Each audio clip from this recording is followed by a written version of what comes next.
Good morning, and welcome back to America's Leaders from Coast to Coast, the 250th anniversary edition. I'm Stephen. And I'm Leah. We are heading down to the bayou today.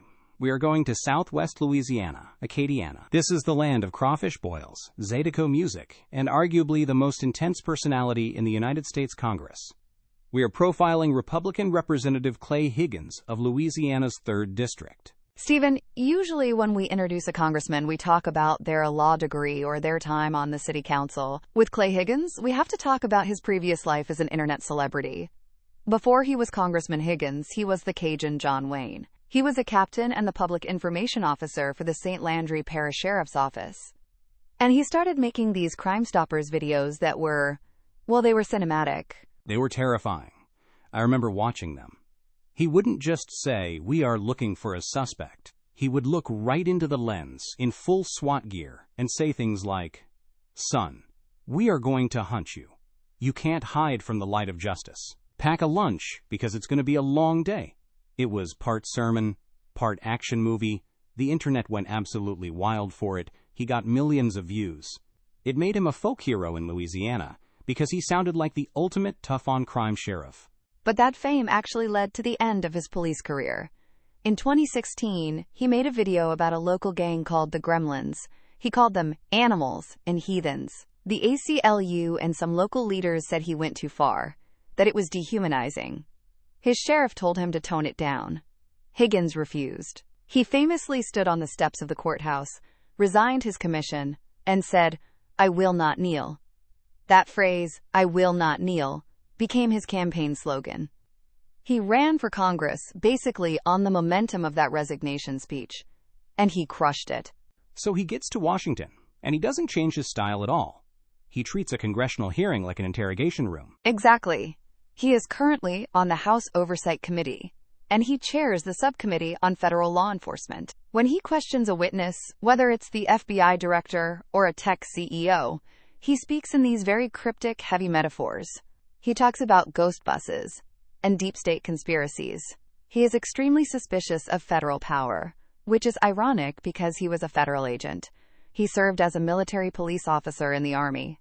But he views the current federal bureaucracy as weaponized against conservatives. If you see a clip of Clay Higgins on Twitter, it's usually him telling a witness they are, quote, in deep trouble. But we have to look past the viral moments to the district itself, because LA03 is economically massive. It is the, quote, Saudi Arabia of natural gas. We are talking about Cameron Parish, Lake Charles, and Lafayette. This region is home to the largest liquefied natural gas, or LNG, export terminals in the Western Hemisphere. Companies like Venture Global and Commonwealth LNG have built multi-billion-dollar facilities here to freeze gas and put it on ships. Higgins is their biggest champion. He views every ship leaving Cameron Parish as a weapon against Vladimir Putin. He successfully pushed the Trump administration to approve the CP2 terminal, which was a huge legislative win. He argues that if you ban these exports, you are just handing the energy market to Russia and Iran. And the culture there is so distinct. It's not just the South, it's Acadiana. Oh, it's its own world. You have people who still speak Cajun French. You have the rice and crawfish farmers, often on the same land, they rotate the crops. The food culture is legendary.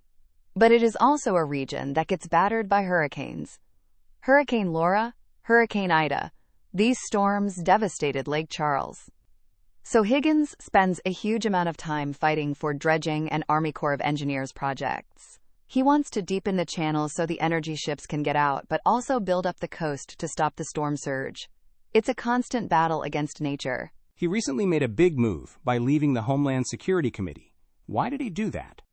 That was a shocker. In August 2025, he voluntarily withdrew from the committee. He basically said the new Republican leadership on the committee wasn't conservative enough for him. He wanted a harder line on border enforcement and impeachment. It's classic Higgins. If he feels the principles are being compromised, he walks away.